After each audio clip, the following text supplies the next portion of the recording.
Bonjour, on va voir comment écrire un consentement et je remercie Jennifer du modèle qu'elle a mis sur le groupe. Merci Jennifer pour ton implication et ta bienveillance, ton partage. Je commence. Donc, j'ai mis ce dictionnaire, ce beau dictionnaire pour les gens qui sont un peu fébriles ou un peu trop concernant les fautes d'orthographe. On est tous là pour reconstruire un monde de paix, un monde de partage, un monde de bienveillance et un monde de collaboration et d'entraide. On doit s'entraider entre nous. On est tous des intelligents. Les neurosciences ont prouvé cela. Donc, il y a certainement 2 personnes qui se complètent, 10 personnes qui se complètent. Donc, toi, tu as des compétences dans ce domaine-là et moi, des compétences dans ce domaine-là. Ça ne veut pas dire que je ne peux pas être compétente autant que toi. Non, ça veut dire que juste, je n'étais pas focalisée sur ce que toi, tu as développé. Et ça joue aussi l'histoire familiale, ça joue l'histoire aussi de l'environnement où on a vécu, comment on était éduqués. Donc, on est tous des intelligents et on aurait pu être tous des docteurs et tous des présidents. Donc, voilà, donc, on ne sous-estime pas. On est là pour s'entraider. Donc, si vous remarquez des fautes d'orthographe, vous n'avez qu'à aller chercher dans votre dictionnaire virtuel et vous faites le changement, changer, corriger ce que vous voulez. Parce qu'il y a certainement, il y a certainement, vous allez remarquer une personne qui a oublié le S, elle a oublié l'accent. Voilà, c'est des fautes d'inattention.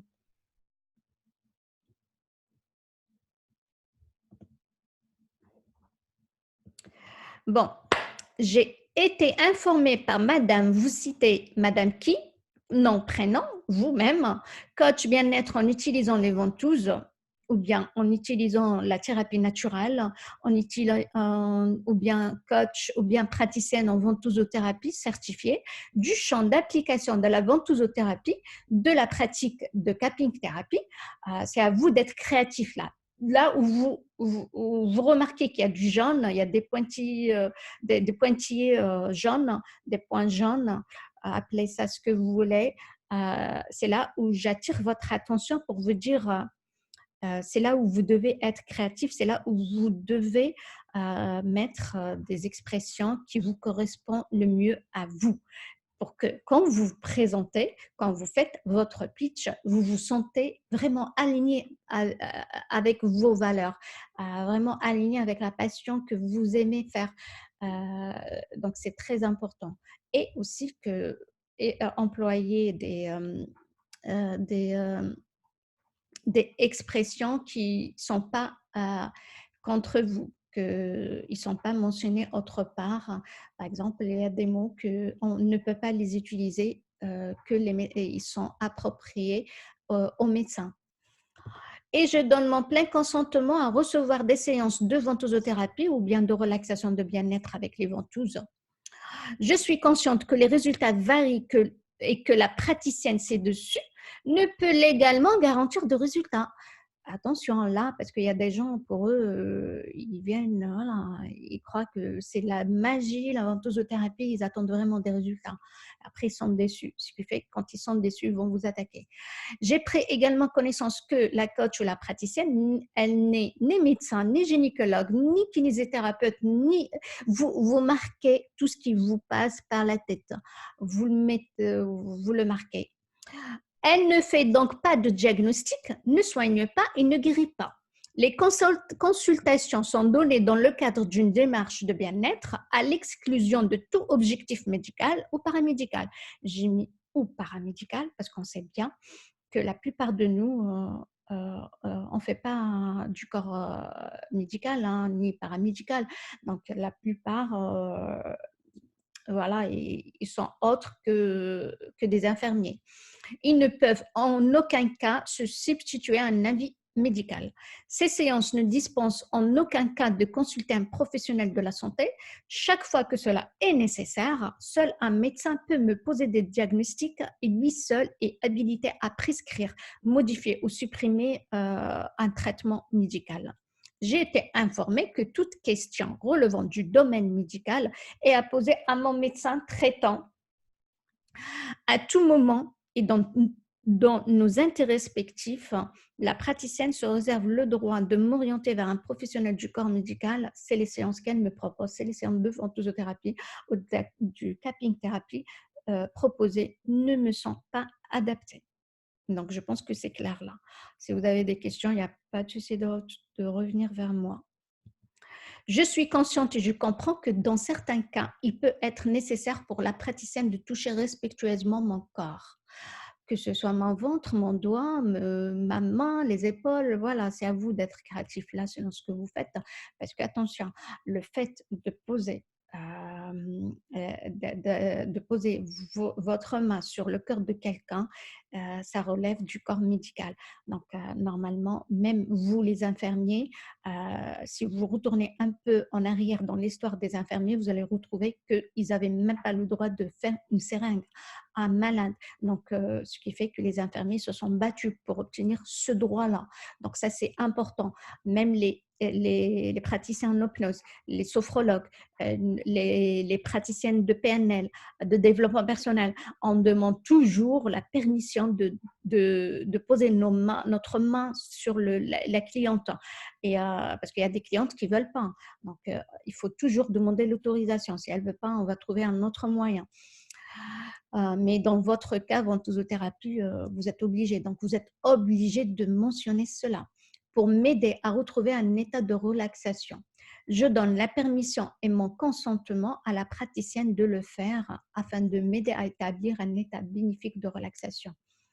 J'ai été informée que je suis libre et à tout moment de mettre fin à tout ou partie des séances. J'accepte de participer et de m'impliquer à chaque séance au meilleur de mes motivations et capacités. Bien sûr, c'est la praticienne, par exemple, elle détecte ou elle entend parler que telle cliente, elle est venue me voir et qu'elle est atteinte de telle ou telle maladie qu'elle ne lui a pas dit, parce qu'on le sait, nous, selon notre histoire de vie, selon comment on était éduqués, il y a des gens qui sont bloqués. On a vu des histoires même familiales. Par exemple, une personne qui est atteinte du cancer, elle n'ose pas le dire. Pourquoi? Parce que justement, la culture, elle est là, elle est omniprésente. Notre passé, il est là avec nous.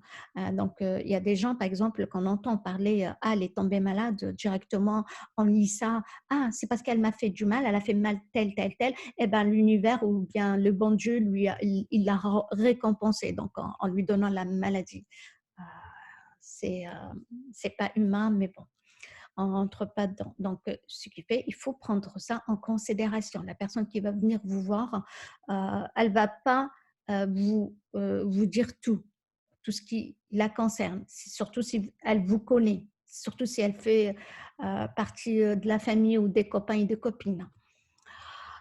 C'est pourquoi il faut le mettre, il faut marquer tout ça et dire que je suis libre à tout moment d'arrêter parce que vous pouvez tomber sur des gens qui sont extrêmement complexes. Donc, elle va vous attaquer pourquoi tu ne veux pas de moi, nanani, nanana, et sous un coup de colère, elle va mettre un avis n'importe où sur les réseaux sociaux et tout ça, et ça peut aller loin. Je comprends que le nombre de séances prévues, vous connaissez mieux que moi que les séances de ventosothérapie, des fois, on en a besoin de 3, 4, 5 selon le cas. Donc, selon ce que vous avez étudié, vous mettez combien et, et vous faites la différence entre d'autres séances qui vous en faut, qui en faut plus pour la cliente. Je prévois un budget, un don, donc c'est à vous de voir. Je ne sais pas, vous êtes sous quel statut d'entreprise ou bien d'association.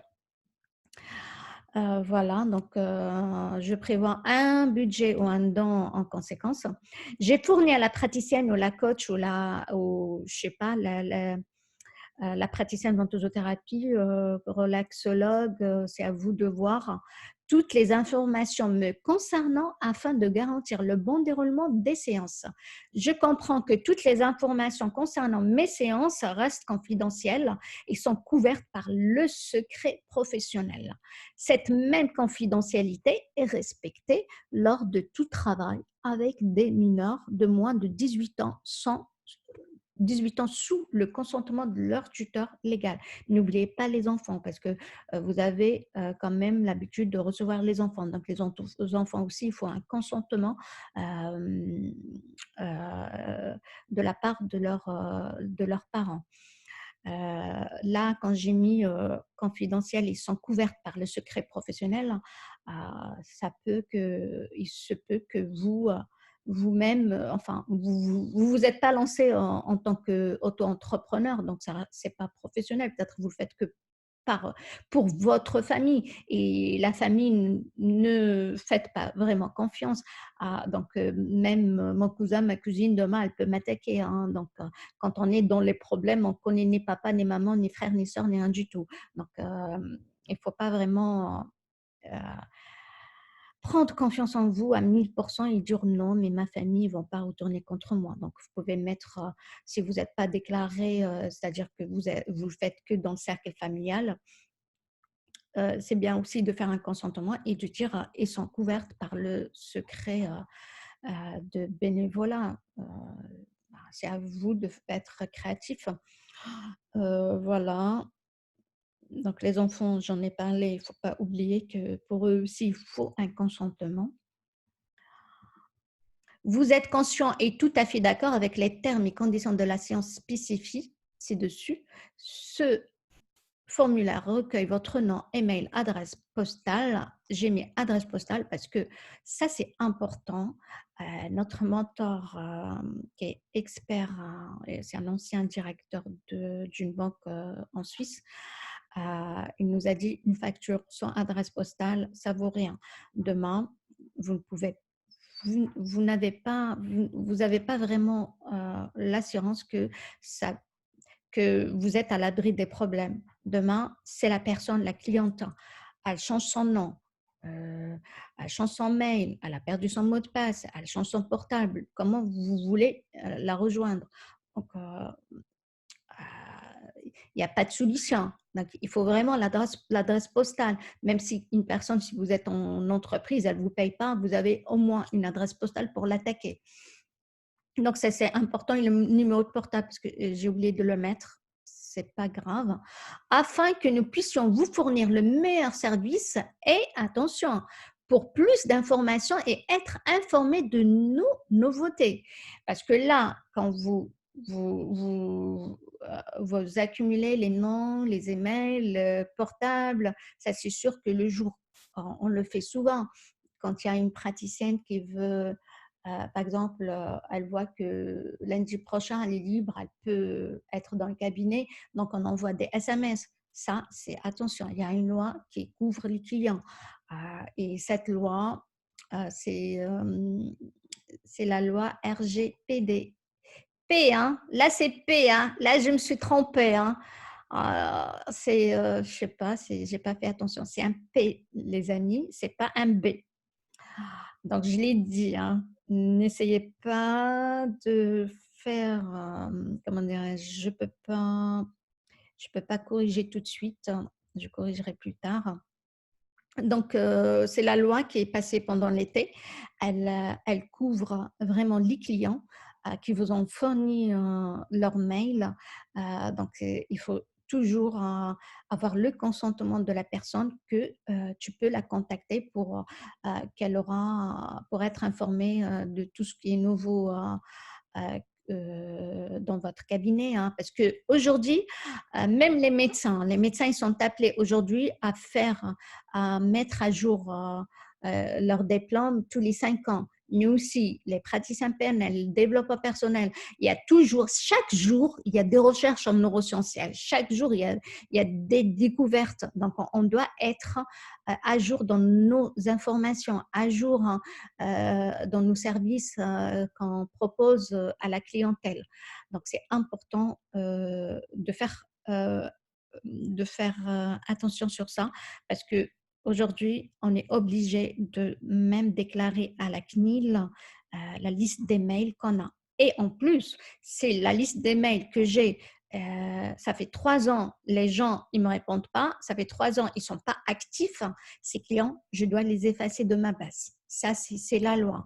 Alors, de toute façon, je l'ai marqué en bleu. Consultez notre politique de confidentialité où vous obtiendrez plus d'informations sur où, comment et pourquoi nous stockons vos données. En fait, c'est un autre sujet. Je l'ai mis en bleu. On y reviendra, Inch'Allah, plus tard. Voilà, là, c'est un B. Un P, comme papa, pas un B, hein, RGPD. Cette case à cocher est obligatoire si vous êtes toujours d'accord. Donc, la cliente, elle va cocher si elle est toujours d'accord de tout ce qu'on a dit avant. Donc, on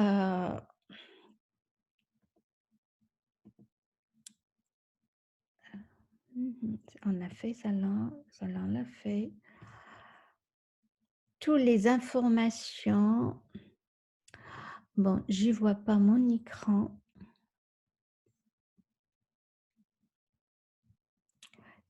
Que doit-on faire? L'essentiel. Je vois pas mon écran parce que j'ai la barre en fait d'enregistrement. Donc ça me cache qu'est-ce que j'ai marqué, mais c'est sûr que vous arrivez à lire mieux que moi. Toutes les informations, je parle ici sur la confidentialité, que j'ai pu accumuler sont gardées confidentielles, sauf bien sûr les informations euh, qu'elle me donne, cette cliente, dont je peux les divulguer dans des circonstances suivantes. Lorsque vous me donnez l'autorisation spécifique de divulguer tous les renseignements à un individu, à un organisme spécifique, dans les cas de maltraitance d'enfants, si vous êtes un danger imminent pour vous-même ou pour autrui, ou dans les cas d'assignation à comparaître. Là, il n'y a pas mieux. Là, vous prouvez que vous êtes un citoyen français et que vous contribuez à construire un monde de paix, un monde de paix chez nous, en France.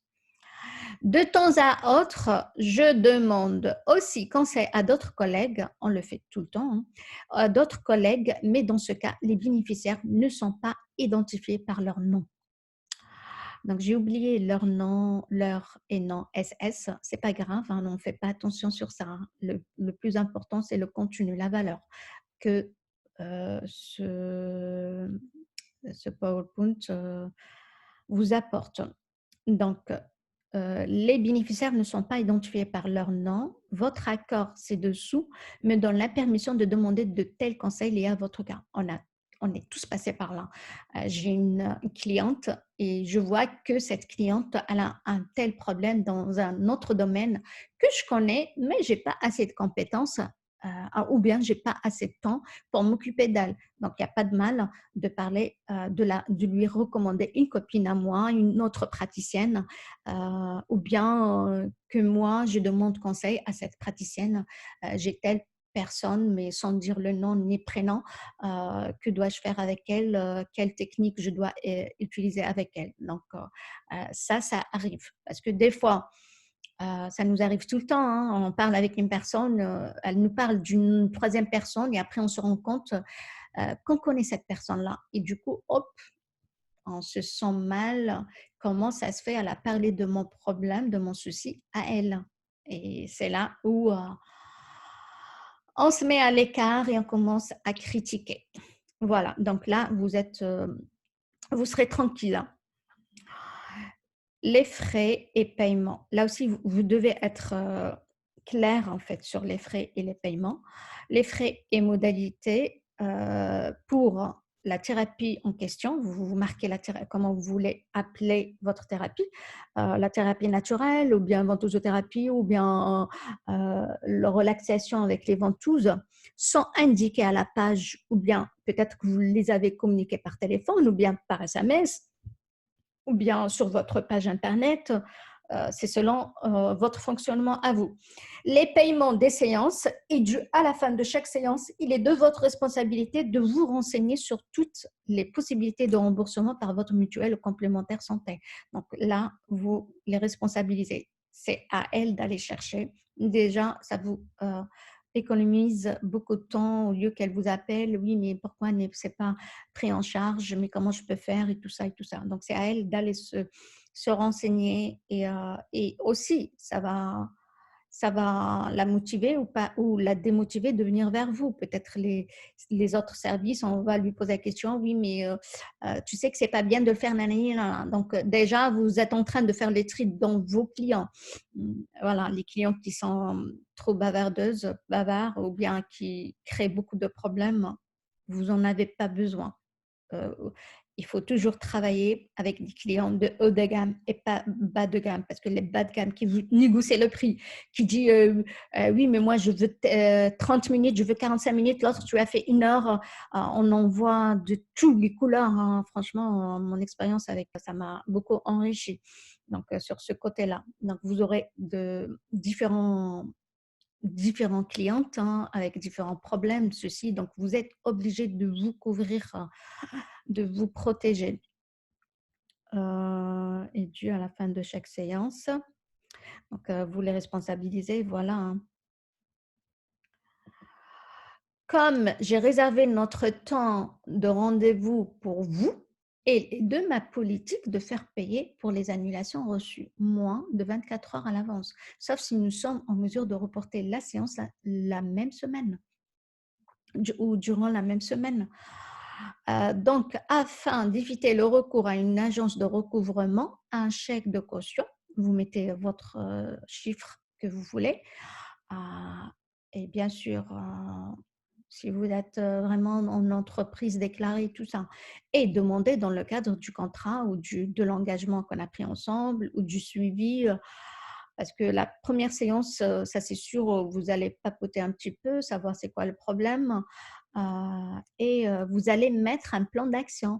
Donc, ce plan d'action-là, ça va être soit à court terme, moyen terme ou long terme de suivi. Donc, c'est sûrement, vous allez obtenir un oui de la part de votre cliente et elle doit être engagée sur la durée.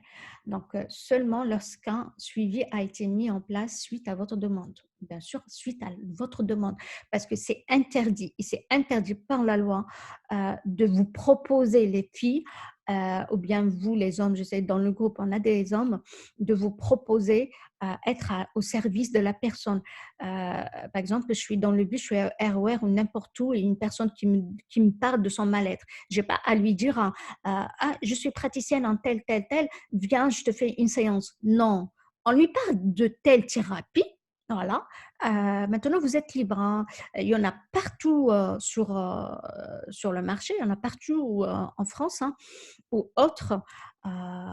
Et ça, c'est sûr, elle va vous demander, vous ne connaissez pas quelqu'un quand vous ne connaissez pas quelqu'un de fiable, c'est là où vous lui dites oui, justement, je travaille dans un cabinet, il y a plein de praticiens et nanana, et je suis parmi ces praticiens. Si ça vous dit, vous n'avez qu'à appeler et prendre rendez-vous. Donc, vous laissez la personne elle prendre l'initiative de vous appeler, de prendre rendez-vous.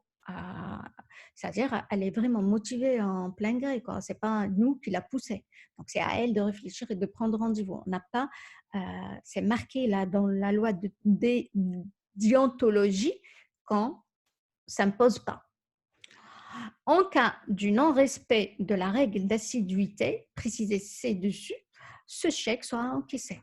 Donc, bah ouais, moi, ça me fait mon gagne-pain et que je mets mes enfants, par exemple, chez la nourrice, que je paye la matinée pour pouvoir vous accueillir et vous prenez même pas la peine de m'appeler ou de prévenir. Quand même, il y a un certain chose à respecter. Il y a des droits et des devoirs des deux côtés. Bien sûr, il y a des personnes qui vont vous appeler la dernière minute. Ah, ma voiture, elle ne veut pas démarrer, je suis en panne. Mon fils a eu un accident, mon mari, nanani. Il faut être bienveillant. Il faut comprendre la personne et se mettre dans sa peau. Donc là, il faut être vraiment un bon communiqueur, hein. Il faut bien savoir comment communiquer et proposer un autre rendez-vous. Ah, il y a pas de souci, on peut se voir, plus tard si tu veux. Voilà, elle va vous dire: «Oui, je veux bien prendre rendez-vous maintenant». Voilà. Aucun rapport demandé par les mutuelles, des médecins, et cetera nanani, ne peut être communiqué sans votre permission. Parce qu'il faut rassurer la cliente que, bien sûr, si votre médecin il me demande, des informations, il faut que je revienne vers toi. Parce que c'est la loi. Les clients sont protégés. Acceptez-vous les clauses de confidentialité spécifiées dessus? Oui ou non? Elle va vous dire oui ou non. Donc là, on va recueillir les noms, tous les infos, hein. Bon, je reviens sur le recueillement et le diagnostic. Je suis désolée, heu, même un petit garçon, vous allez, heu, lui poser ces questions: «C'est quoi le diagnostic?» et recueillement d'informations et vraiment une différence quand même. Diagnostic, c'est moi qui te dis: «Ah, tu as mal au foie, tu as un problème de foie, ah, je sais pas, tu es anémie, ah, je vois ton visage, il est jaune, nanani, tu es faible, apparemment tu n'as pas assez de fer». Ça, c'est du diagnostic. Mais recueillir les informations de la cliente, c'est pas du diagnostic. Voilà, donc on a fait tous des études, en droit juridique et quand même on fait la comment dirais-je? La différence entre, 2 termes. Donc recueillement d'informations, heu, il y a partout dans le business, dans la vente, dans la PNL, dans le développement personnel. Par exemple, je suis la directrice de Carrefour. C'est normal que je dois savoir ma clientèle, c'est qui? Elle a quel âge? Elle est attirée par quoi? C'est dans quelle période si, elle est censée à débourser de l'argent, si elle a des enfants, pourquoi on demande quand on rentre dans des sites, ils nous demandent combien d'enfants, vous pouvez nous donner leur année, année de naissance. Pourquoi? Justement parce qu'ils vont vous relancer dans les périodes d'anniversaire. Justement, c'est fait comme ça. Aujourd'hui, on est dans un monde d'humanisation, dans un monde vraiment de l'art d'Internet et de la vente. Donc, c'est normal que pour développer le chiffre d'affaires, pour avoir plus de clients, je suis obligée de savoir mes clients, c'est qui. Et encore plus, quand je suis une ventousothérapeute, quand elle dit ne faites pas l'anamnèse, ne demandez pas vous avez quoi, qu'est-ce que vous avez mal, nanani, nanana. Ah bon? Alors, maintenant, moi, j'ouvre un cabinet, je ne sais même pas cette personne, si elle est atteinte du cancer, si elle est allergique, je ne sais pas quoi, si elle a l'hypertension, je sais pas, je vois des mots médicinales là, sur le groupe Nanani, je suis pas dans le domaine. Mais si j'étais formée pour ça et que je ne suis pas au courant de ça et ça et ça et ça et ça, et que j'apprends ça par des formations, bah, je suis obligée de savoir pour savoir est-ce que c'est compatible pour cette personne-là là ou pas. Est-ce que ma pratique des ventouses, je peux le faire pour elle ou pas? Si elle est enceinte, alors je ne dois pas lui demander si elle est enceinte. On sait bien qu'il y a des moments où c'est déconseillé de faire la ventousothérapie à une femme enceinte. Donc, il y a des périodes à respecter. Donc, si je ne lui demande pas, ben, si elle est aveuglette, je vais la faire entrer la personne dans mon cabinet. Je lui fais salut, ça va, tu vas bien? Allez, on pose les ventouses, allez, au revoir. Je n'ai pas le droit de recueillir d'infos. C'est bête, quoi. Donc, c'est pas ça. Donc, le nom, prénom, adresse mail, nanani, nanana. Et comme j'ai dit, pour l'adresse mail, il faut vraiment être en conformité, conforme avec le RGPD. Donc, c'est très important ça aussi. Parce que si vous aurez un contrôle pour autre chose, pour une plainte qui était posée contre vous et tout ça, ils vont chercher dans vraiment, ils vont fouiller dans tous les coins. Voilà. Avez-vous déjà eu un suivi en ventosothérapie, en médecine, je sais pas, c'est-à-dire en thérapie naturelle, je sais pas qu'est-ce que vous faites, qu'est-ce que vous allez, comment vous allez renommer ce que vous faites. Voilà, avez-vous déjà eu ça? C'est oui ou non? Êtes-vous suivi actuellement par une autre coach bien-être en utilisant les ventouses? C'est oui ou non? Parce qu'attention, on a eu des cas, voilà, des cas qui veulent vraiment vous coller des choses alors que ça venait pas de vous. Et après, quand on vous trouve, vous communiquez bien et que vous arrivez à décrypter le langage du corps, c'est bon, elle se calme et elle demande pardon. Donc, il faut vraiment être conscient de ce que vous faites et bien éveillé, et bien vraiment vous posez et vous faites attention à chaque mot qui sort de la bouche de la personne, quoi. Suivez-vous actuellement un traitement médical ou avez-vous été diagnostiqué comme atteint d'une maladie? Donc, il y a des personnes, comme j'ai dit tout à l'heure, il y a des personnes qui vont vous cacher ça, ils vont pas vous le dire, par peur d'être jugés, par peur, c'est de la famille, c'est un jour vous avez eu une dispute, elle va pas vous dire que je suis malade pour que vous dites pas: «Ah le bon Dieu ou l'univers, il lui a donné, cette punition». Qu'Allah nous guide, que le Dieu nous guide, que l'univers nous guide. M'autorisez-vous de prendre contact avec votre médecin en cas d'urgence? Ben oui, c'est la personne, oui, je suis, pour moi, hein, c'est à vous de chercher après, c'est la personne, je sais pas, elle fait la chimiothérapie, elle me dit pas. On lui dit: «Mais non, mais la ventosothérapie, c'est bien, c'est conseillé, on l'a lu dans telle et telle religion, dans telle et telle, on a vu les témoignages, nanani nanana, c'est bien de le faire». Donc elle prend confiance et elle vient parce qu'elle est, elle cherche une lueur d'espoir. Donc elle vient et peut-être qu'elle ne vous dit pas alors qu'elle va vraiment rentrer dans la phase de la chimiothérapie. Donc c'est important de le savoir. Si moi j'ai des doutes sur une personne, le fait de contacter son médecin, et justement c'est bien, enfin c'est pas tous les médecins, ça reste bien sûr sur des cas, quoi, parce que on a on est tous en contact avec des médecins, qu'on est tous dans notre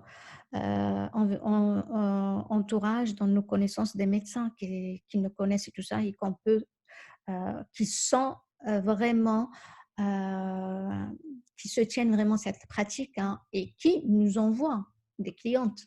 Donc voilà, donc vous pouvez échanger avec lui, voilà, telle personne, qu'est-ce que tu me conseilles, qu'est-ce que vous me conseillez de lui faire, lequel point, nanani, nanana, est-ce que je peux lui faire ça et ça. Donc il n'y a pas de mal sur ça. Après, à voir, hein, on va réfléchir tout le monde.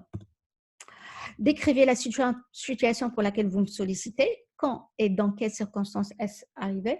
Quelles conséquences cela a-t-il eu sur votre vie? Bien sûr, ça, c'est en cas où vous combinez plusieurs thérapies, hein, dans votre cabinet, hein, parce qu'on a vu que, par exemple, je fais la ventosothérapie pour une personne qui vient pour le stress. Bien sûr, la ventosothérapie, elle ne va pas vraiment aider la personne à se relaxer, se détendre. C'est elle-même, elle vit toujours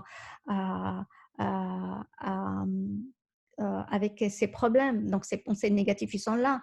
Elle vient chez vous dans le cabinet, elle trouve de l'écoute, de la bienveillance et tout ça, elle se sent bien, mais dès qu'elle rentre, il y a toujours des disputes avec le mari, avec la famille, la belle-mère, les enfants et tout ça, c'est normal. Donc, il faut vraiment faire un travail où c'est du côté développement personnel. Donc, c'est obligé de combiner les deux. Donc, ou bien si vous le pratiquez déjà les deux.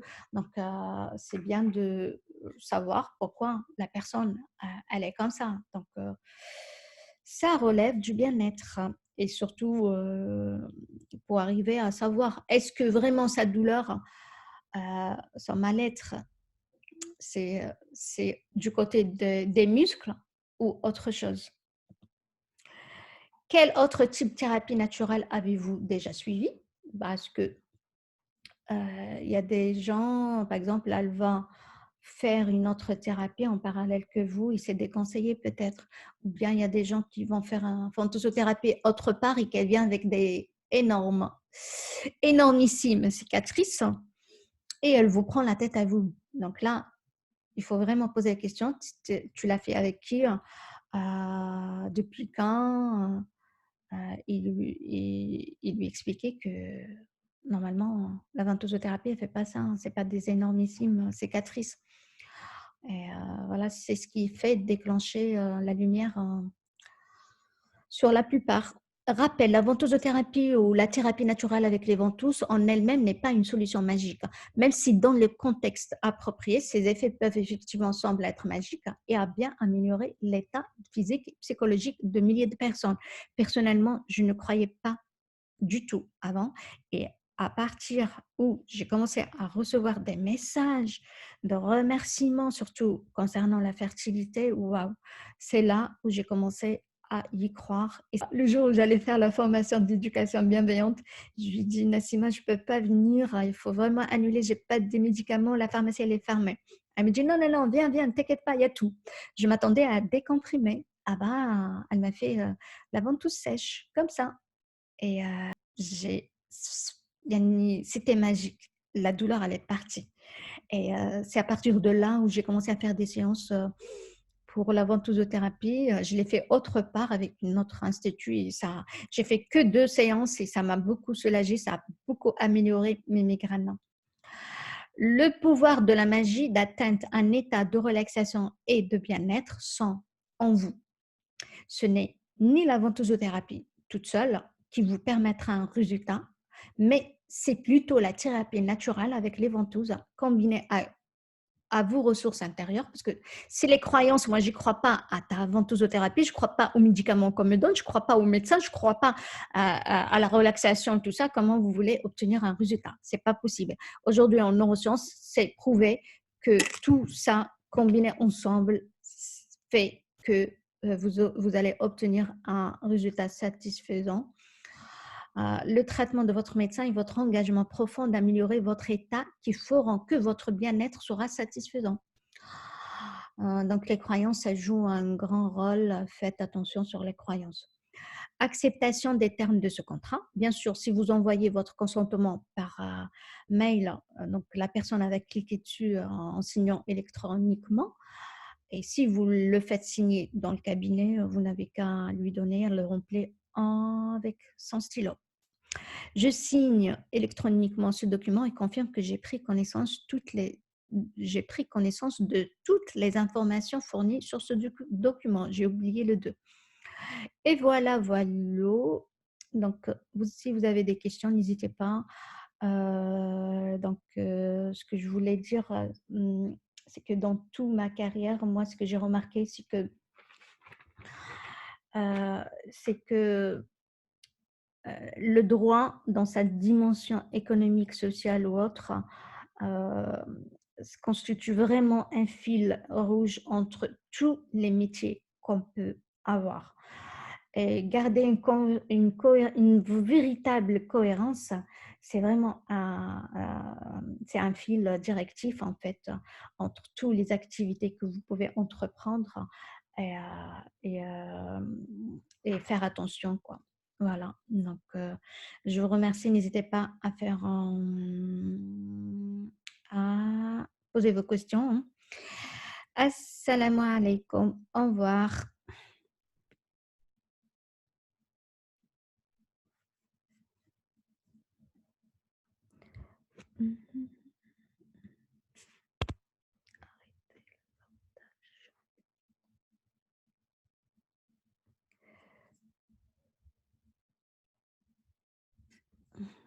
Est-ce que j'étais en train d'enregistrer déjà?